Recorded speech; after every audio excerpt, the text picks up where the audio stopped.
Hello fantasy managers, and welcome back for another video. My name's Jack, and today we're going over our team selection for the semi-finals of World Cup Fantasy. If you are liking the World Cup Fantasy content, drop a like and subscribe, as it really does help out the channel, and also click that notification bell to stay up to date with all of our World Cup content.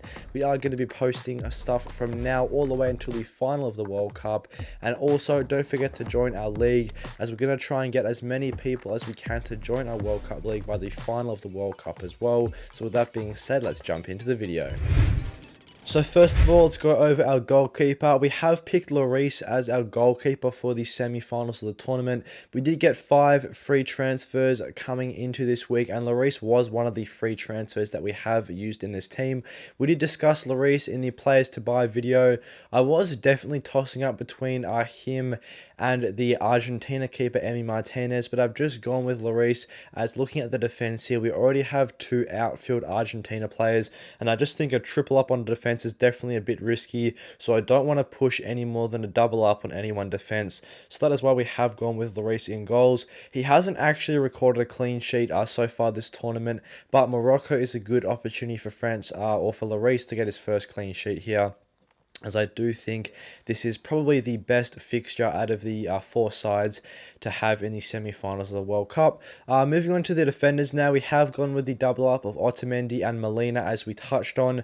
I was looking to go for Acuna, but he has picked up 2 yellow cards throughout the tournament, so we're gone with Molina here in the double up in Argentina defense against Croatia.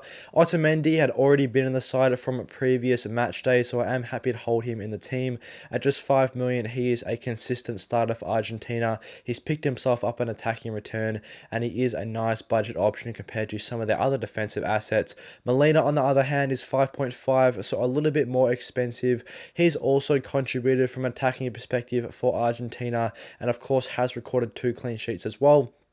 So since Otamendi and Molina are 2 of the higher scoring Argentina defenders, I have gone with those 2 in the double up against Croatia. Hopefully Argentina, for their sake, can get a clean sheet, as this would mean very good points for the side. Moving on to Hakimi, the fixture in France definitely isn't the easiest, but Hakimi has been playing very well, and Morocco have been absolutely superb from a defensive perspective this tournament, just conceding the 1 goal so far. They're playing so well as a defensive outfit together, and yes, France are a very strong attacking side, but to be fair, Portugal's attack is very good as well, and Morocco were able to keep them out, so there is the possibility that they do so against France. This could be an absolutely massive upset if it does happen, but regardless of whether or not Morocco get a clean sheet, Hakimi still has decent attacking potential, as he can get forward on those Morocco counter attacks, which they do like to use on occasion, as most of the time they are sitting back and defending against their opponents. And that's why we've gone with Hakimi there. He is actually one of the highest scoring defenders so far this World Cup as well. So happy to have Hakimi in the team. I could have opted to go for a double up on Croatia against Argentina, but I also don't think that double up is worth it. So I'm just spreading out my defensive assets across all 4 of the semi-final teams.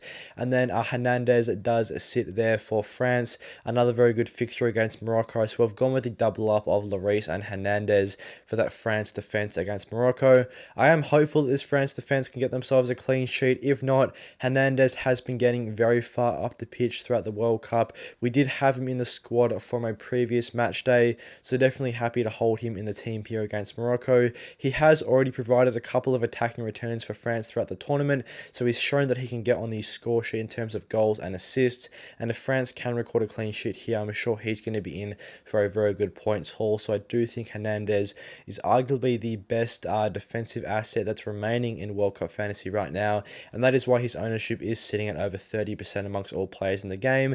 And to round out the defense and complete the set of the 4 defenders in the semi-finals, it is Josip Juranovic. He's got Argentina, not the easiest fixture from a defensive perspective. Once again, he's in a similar boat to Hakimi in that perspective, but to be fair, Croatia have defended very well so far this tournament. Only conceded 1 to Brazil in the quarterfinals and looked pretty sound at the back, I would say.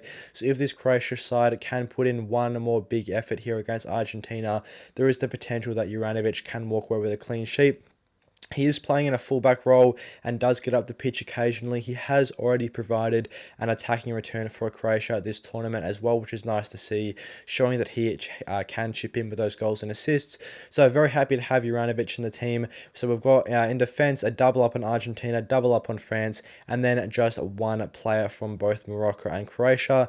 I do think it's a bit risky going out for a double up on either Morocco or Croatia, so I'm happy that we spread out our defensive assets across all the teams that are remaining in the tournament.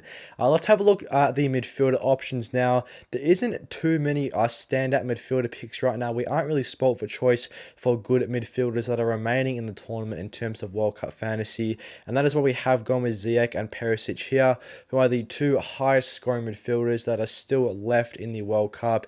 Ziyech has been absolutely superb for Morocco so far, and he does have the harder fixture between the two against France, but there is always the potential that Morocco can provide something from an attacking perspective. As we touched on it previously, France have struggled from a defensive perspective. Lloris hasn't recorded a clean sheet so far this tournament, so maybe if Ziyech can get forward on the counter-attack, he could provide something good for Morocco and potentially upset France, but I still think France is a strong favourite in this one. And then, in my opinion, Perisic is probably my favourite midfield pick in the semi-finals, as Argentina is a slightly easier fixture than France, and there isn't too many standout midfielder options outside of Ziyech from Morocco, Argentina, or France. So that's why I've gone with Perisic. He has provided 1 goal and 2 assists so far, so a pretty decent attacking output with 3 attacking returns. And Argentina isn't necessarily the hardest fixture from an attacking perspective when compared to the other teams in the tournament, such as Morocco and France. Morocco obviously having a very good defense so far this tournament, and France on their day are a very strong defensive outfit. So I do think Perisic could be a nice pick to have in the midfield for the semi-finals, and hopefully for Croatia's sake, I see Perisic get himself his 4th attacking return of the tournament. Moving on to the forwards now, it is the typical Messi and Mbappe combination, and we have opted to pair these two premium options with Olivier Giroud. First, touching on Messi, he has been very good for Argentina so far this tournament. He's got himself a couple of penalty goals, which is nice to see, as he is on penalties for them. That provides him with a good source of points, as half of his goals have come from penalties so far this World Cup, so we can always rely on those. And Croatia definitely is one of the weaker defenses that are still left in the semi-finals of the World Cup, so I do really like Messi. He is playing on the first day of the games as well, so he is going to have the captain's armband on him, and if he does blank, we can always switch it to one of the players that are playing in the France or Morocco game. So I'm very happy with this captaincy pick right now in Lionel Messi, as he's made a great start to the World Cup, and hopefully for his sake and Argentina's sake, he can continue this form and take Argentina to a World Cup final. And then we have gone with a double up on the France attack in Giroud and Mbappe. Both of these players have been absolutely superb so far this tournament. Giroud with 4 goals, Mbappe with 5 goals. They've been very, very clinical. They're getting lots of chances provided by their teammates, and that is why they are scoring so well. Giroud, especially at just £7.5 million, in my opinion, is an essential pick for the semi-finals of the World Cup tournament. I just think he's getting such great value for his price, and as you can see here, we are playing 5 at the back with 5 fairly expensive defenders. So by having Giroud at just 7.5 in the forward line allows you to spend a bit more on the players at the back, and especially with those Argentina and France defenders, you do have to spend a little bit more as they are from better sides. So that is why Giroud is a very good pick there. As we've touched on, 4 goals and 24 points this tournament, a great start for him. He's been very, very good for France. And another good thing with Giroud is that he takes lots of shots on target, and forwards do score points for shots on target. So Giroud has got a couple of points in that way as well. So a very big fan of him. He could also be a good differential captaincy contender if Messi does blank, for example, and then you're looking for a France player to captain. If you want to go for a differential compared to Mbappe, Giroud could be the man. And then Mbappe, of course, the tournament's leading goal scorer so far with 5 goals. He's also been very clinical for France. He's taking his chances, and he's getting lots of chances provided to him by his France teammates as well. So for me, him and Giroud are my 2 favourite picks for the semi-finals right now. now, as despite this Morocco defense being very good so far, they haven't come up against a side as good as France so far this tournament, and I do think this France attack with Giroud and Mbappe firing, Griezmann providing, Tchouameni's in there in the midfield as well, providing good chances for his forwards, I think their attack could just prove a little bit too strong, which could see a Giroud and Mbappe get involved from an attacking perspective. Really quickly, let's just touch on the bench.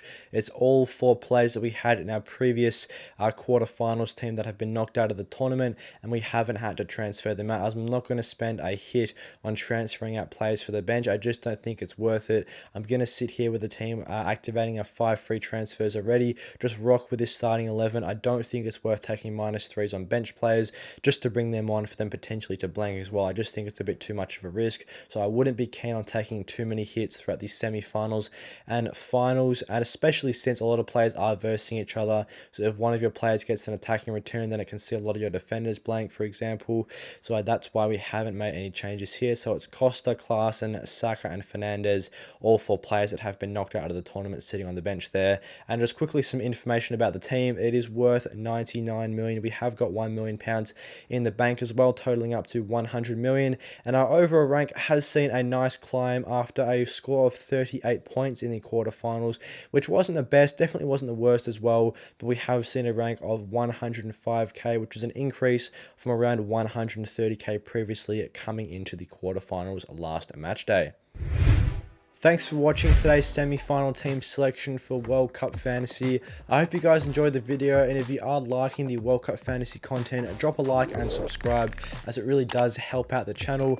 Also, click that notification bell to stay up to date with all of our World Cup Fantasy content, as we are going to be making plenty more videos from now all the way up into the World Cup final. Also, join our league for World Cup Fantasy as well. We're trying to get as many people into the league before the final of the World Cup, so please click the link in the description to join. And with that being said, I'll see you guys in the next one.